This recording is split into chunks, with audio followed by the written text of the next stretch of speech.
এখন বুগুনি ভাজা হবে, বুগুনি। আজকে সকাল থেকে ব্লগ স্টার্ট করতে পারিনি। এই ছেড়ে দিলাম বুগুনি।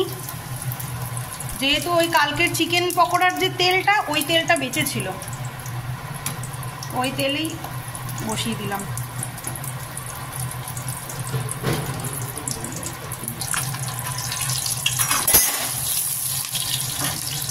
এটা আমার ভেমরি খাওয়া তাওয়া, বাবা গরম হয়ে গেছে।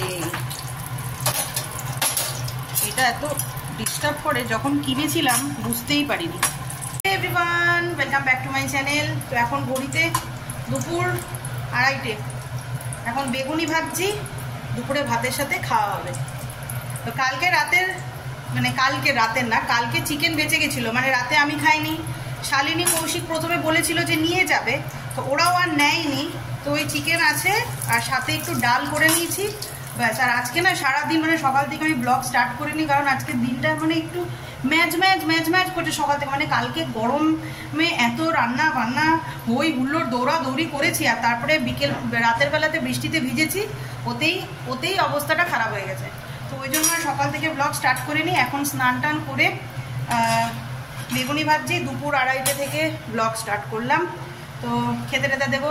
এই যে প্রথম বেগুনি আমার ভাজা কমপ্লিট। এবার এটাকে আমি দিয়ে দিলাম, এপাং ওপাং ঝপাং। বেসন না এইটুকুই রয়েছে, ওই জন্য একদম কিপ্টের মতন জাস্ট বেগুনের গায়ে লাগাচ্ছি আর দিচ্ছি। একটু কিপ্টেই বানা করতে হচ্ছে, মাঝে মাঝে একটু কিপ্টেই বানা করতেও হয়। ঝেড়ে করছি, কারণ অতগুলো বেগুনি আমার করতে হবে। আর শুধু বেগুন ভাজা আমার আবার ভাল লাগে না। এই বেগুনটাকে কেটেছি দেখেছেন তো, অর্ধ চাঁদ। অলি রানী রেগে টেগে জানলার ওখানে দাঁড়িয়ে আছে। ফ্রিজেও একটুখানি কালকে রাখা মাজা রেখেছিল, ওটা আমি খেয়ে নিয়েছি। কা হুয়া অলি রানী রাগ করেছি, ওর মাজা আমি খেয়ে নিয়েছি তার জন্য। কা হুয়া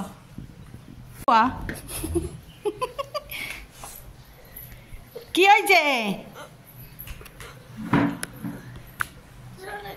এত তেজ?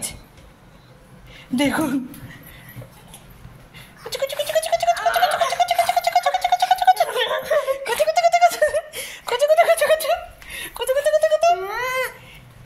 আচ্ছা, আমি একটুখানি মাজাই খেয়েছি। হ্যাঁ, কথা বলবি না? একদম বল, কথা বলবি না?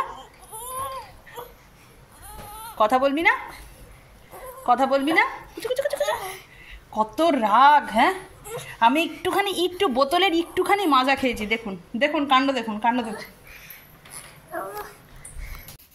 দেখুন ঘুমাবো গিয়ে বসে থাকলো। রেগুলার এই জিনিসটা হচ্ছে এখন, রেগুলার। আজকে তো প্রচণ্ড কারেন্টের সমস্যা হচ্ছে।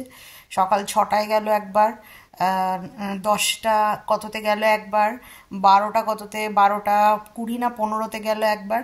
এখন 3:15 বাজে, এখনও গিয়ে বসে রইলো। আর কি ঘুমাবো আমি, বলুন? কি গরম এই গরমের মধ্যে। যাচ্ছি অলির যোগা ক্লাসে।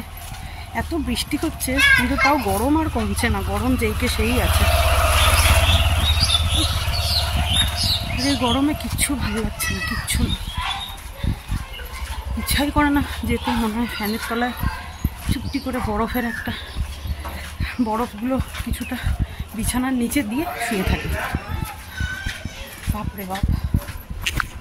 ওই যে দূরে মিস্টার দাস আর মিস্টার দাসের মেয়ে দাঁড়িয়ে আছে, আর মিস্টার দাসের মেয়ে ওইখানে দাঁড়িয়ে ফুটো মস্তানিগিরি করে বেড়াচ্ছে। বাড়িতে এসে চাটা বানালাম, বানিয়ে টেবিল ফ্যানের মুখের সামনে এসে বসলাম। যা গরম না, মানে কিছু বলার নেই। আর আমার গরমে দেখুন কি অবস্থা, ঘামাচিতে বুক ভরে গেছে। এই যে দেখা যাচ্ছে, এই যে দেখুন কি অবস্থা, স্কিনটা পুরো আমার ব্যাঙের ছাতার মতন হয়ে গেছে। প্রত্যেক বাড়ি গরম এলে পারে হয় এটা, যতই বরফ দিই না কেন, যতই সুফল দিই না কেন, ও কোনো লাভই হয় না। কেন জানি না এটা হয়, আমারও হয়, অলিরও হয়, মিস্টার দাসেরও হয়, আমাদের তিনজনারই হয়, খুবই হয়। হ্যাঁ, মানে এই ঘামাচি নিয়ে একদম পরেশান হয়ে যায়। মানে যখন গরম লাগে না, মানে এই যে ঘাম হয় যখন, রান্না করি যখন, রোদ লাগে যখন, হ্যাঁ তখন জানি একেবারে সেই চিচিট চিচিট করে, মানে সাথে সাথে যদি একটু বরফ দেওয়া যায় তাহলে খুব শান্তি পাওয়া যায়। তো যাই হোক এখন, আর চুলটা না ঘামে পুরো ভিজে গেছিলো একদম চুপা, তো চুলটাকে শুকাচ্ছি, কারণ স্নান করতে আজকে চুলটা ভালোভাবে শুকনো হয় না। তো চুলটাকে শুকোতে শুকোতে চাটা খাবো, খেয়ে তারপরে অলিকে নিয়ে পড়তে বসবো। এই গরমে আর কিছুই ভাল লাগছে না, একঘেয়ে রুটি তরকারি অনেক হয়েছে। তো কালকে রায়তা বানিয়েছিলাম, সেই রায়তাটা বেঁচে গেছে, তো ভাবলাম যে একটুখানি হালকা তেলে পরোটা সেঁকে নিলাম, আর সাথে ওই রায়তাটা, ঠান্ডা ঠান্ডা রায়তা আর গরম গরম পরোটা, খেতে কিন্তু দারুণ লাগে। রুটি দিয়েও খাওয়া যায়, কিন্তু পরোটা দিয়ে খেতে বেশি টেস্ট লাগে। ওকে, তো রাতের ডিনার করে ফ্রেশ ট্রেশ হয়ে চলে এসেছি, আর শোয়ার ব্যবস্থাও করে দিয়েছি অলরেডি। অলি রানী চলে গেছে ভেতরে, আর আমি একটু মুখ হাত পা ধুয়ে এলাম, মুছিনি। এর ওপর দিয়ে পাউডার লাগাবো, কারণ ঘামাচিগুলো প্রচণ্ড চচ্চর করছে। বরফ জল দিয়ে মুখটা ধুলাম আর বরফ লাগানোর পর এবার ওই নাইসিল পাউডারটা লাগাবো এই পুরো মুখ দিয়ে ভরে, তাহলে অ্যাটলিস্ট সকালবেলাতে না একটু ঘামাচিগুলোর থেকে একটু আরাম পাওয়া যায়। গোটা রাতে থাকলে পরে একটু আরাম পাওয়া যায়, এই আর কি। তো এই করেই চলছে। অ্যালোভেরাও দিয়েছি, কালকে ভাবছি যে নিম দেব, কালকে ভাবছি নিম পাতা বেটে সেটা লাগাবো, দেখি কি হয়। তারপরে এটাতেও যদি কিছু না হয় তখন আরেকটা জিনিস ভেবে রেখেছি যে নিম চন্দন দুটো মিক্সড করে লাগাবো, লাগিয়ে দেখবো কি হয়। মানে কত কিছুই তো করছি, লাভের লাভ কোনোটাই পাচ্ছি না।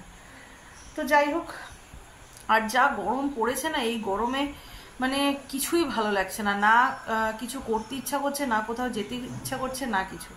আর আজকের ব্লগটা একটু ছোটও হয়ে গেল, হ্যাঁ, আর গরমে অনেক কিছুই ভাবি কিন্তু কিছুই আর করে ওঠা হয় না, মানে এনার্জিটা এত পরিমাণে লস হচ্ছে যে কি বলবো। তো যাই হোক, আজকের ব্লগটা এখানেই শেষ করছি, কালকে নতুন আরেকটা ব্লগ নিয়ে ফিরবো। আর যদি ব্লগটার কোথাও ভালো লেগে থাকে তাহলে অবশ্যই একটা লাইক করে দেবেন, আপনাদের একটা লাইক আমাকে অনেকটা দূর নিয়ে যাবে। তো আজকের জন্য টাটা, গুড নাইট, সবাইকে সুস্থ রাখবেন, ভালো থাকবেন।